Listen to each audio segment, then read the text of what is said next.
भारत दुनिया की चौथी सबसे बड़ी अर्थव्यवस्था बन तो गया है, लेकिन क्या इसका लाभ आम लोगों तक पहुंच रहा है? हम सबको गर्व है इस उपलब्धि पर, लेकिन सच्चाई ये भी है कि अभी हाल ही में हरियाणा के पंचकुला में एक परिवार के 7 लोगों ने कर्ज के कारण सामूहिक आत्महत्या कर ली। उनके सुसाइड नोट में भी लिखा था कि कर्ज का बोझ अब सहा नहीं जाता। लोग दैनिक जीवन के खर्चों के लिए कर्ज ले रहे हैं। आरबीआई के आंकड़े बताते हैं कि गोल्ड लोन में 87% की वृद्धि हुई है, क्योंकि लोग अपने गहने गिरवी रखकर घर चलाने के लिए पैसे उधार लेने के लिए मजबूर हैं। पहले लोग 100 रुपया कमाते थे तो उसमें 20 रुपये आने वाले अच्छे बुरे दिनों के लिए बचा कर रखते थे, लेकिन आज बढ़ती महंगाई की वजह से बचत करना मुश्किल हो गया है। लोगों को अपना घर का खर्चा चलाने के लिए पर्सनल लोन तक लेना पड़ रहा है। बच्चों की फीस महंगी होती जा रही है। सरकारी स्कूल कम और प्राइवेट स्कूलों की बाढ़ सी आ गई है, जो लोगों को हर साल फीस के नाम पर उगाही कर रहे हैं। सरकार का इस पर नियंत्रण नहीं है। स्थिति तो इतनी गंभीर हो गई है कि लोगों को घर का खर्च चलाने के लिए मॉर्गेज लोन तक लेना पड़ रहा है। मॉर्गेज लोन वो लोन होता है जो मकान की रजिस्ट्री को गिरवी रख लिया जाता है। सोचिए, सालों और पूरी जिंदगी की कमाई के बाद मिडिल क्लास बड़ा मुश्किल से घर बना पाता है। लेकिन हम खुश हैं कि भारत दुनिया की चौथी सबसे बड़ी अर्थव्यवस्था बन गया है। विकास समावेशी होना चाहिए। अगर घर में 10 सदस्य हैं तो सभी 10 के पास समानांतर अवसर, शिक्षा, स्वास्थ्य और वेल्थ का वितरण होना चाहिए। लेकिन भारत में आर्थिक असमानता इतनी बढ़ गई है कि अमीर अमीर होता जा रहा है और गरीब गरीब। वर्ल्ड इनइक्वालिटी डेटाबेस 2022-23 की रिपोर्ट बताती है कि भारत में शीर्ष 1% के पास 53% राष्ट्रीय संपत्ति है और शीर्ष 10% के पास 74.3% संपत्ति है, जबकि जो निचले 50% के लोग हैं उनके पास केवल 4.7% संपत्ति है। ऑक्सफैम की रिपोर्ट 2023 बताती है कि भारत के शीर्ष 1% के पास निचले 70% की तुलना में 4 गुना से ज्यादा संपत्ति है। भारत में जाति के आधार पर भी भेदभाव है।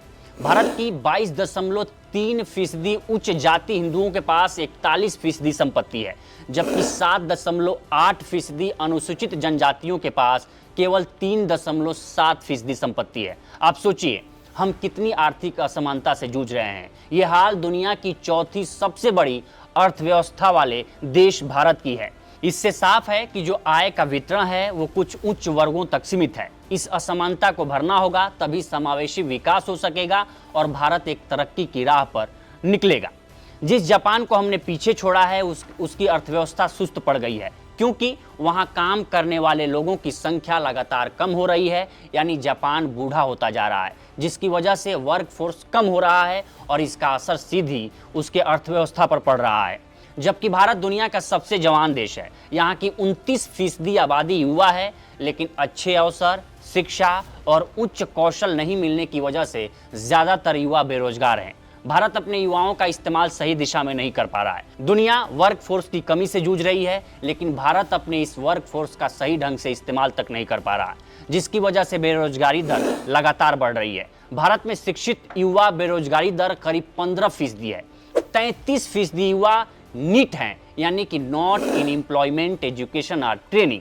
ग्रामीण क्षेत्रों में यह संख्या 58% तक पहुंच जाती है। यानी 58% ग्रामीण युवा आबादी शिक्षित नहीं है, जिससे उन्हें नौकरी दी जा सके। किसानों की स्थिति तो और खराब है।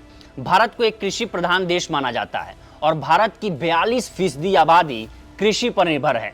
लेकिन दुर्भाग्य ये है कि इसका भारत की जीडीपी पे सिर्फ 16% योगदान है। औसतन हर दिन 31 किसान और खेतिहर मजदूर आर्थिक तंगी की वजह से आत्महत्याएं कर रहे हैं।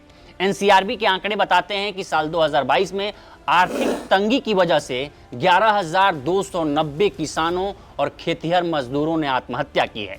इसमें सबसे ज्यादा महाराष्ट्र में 3,927, कर्नाटक में 1,992, आंध्र प्रदेश में 1,029, मध्य प्रदेश में 541 और छत्तीसगढ़ तेलंगाना में 499 किसानों ने आर्थिक तंगी की वजह से खुदकुशी कर ली।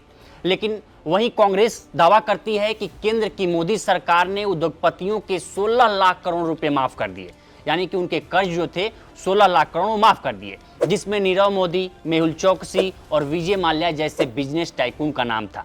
और यही उद्योगपति भारत से पैसा कमा विदेश में सेटल हो जाते हैं और तर्क देते हैं कि भारत रहने लायक नहीं है। यहाँ लिविंग स्टैंडर्ड लो है। विदेश मंत्रालय की रिपोर्ट बताती है कि पिछले 13 साल में 18 लाख से ज्यादा लोगों ने भारत की नागरिकता छोड़ दी है। इन छोड़ने वालों में सभी उच्च आय वर्ग वाले लोग हैं। इन्होंने पैसा भारत से कमाया और इसका इस्तेमाल विदेश में किया। बावजूद भारतीय सरकार उच्च आय वर्ग वाले लोगों पर मेहरबान है। सोचिए हम कहां खड़े हैं, फिर भी हम दुनिया की चौथी अर्थव्यवस्था बनने से खुश हैं और खुश भी होना चाहिए। लेकिन इसका लाभ गांवों में बैठे अंतिम परिवार तक पहुंचना चाहिए, तभी हम एक समृद्ध भारत की कल्पना कर सकते हैं। सिर्फ मुट्ठी भर लोगों के विकास से समृद्ध भारत की कल्पना बेमानी होगी। तो फिलहाल इस रिपोर्ट में इतना ही। बाकी देश दुनिया की तमाम खबरों के लिए बने रहें लोकमत हिंदी के साथ। नमस्कार।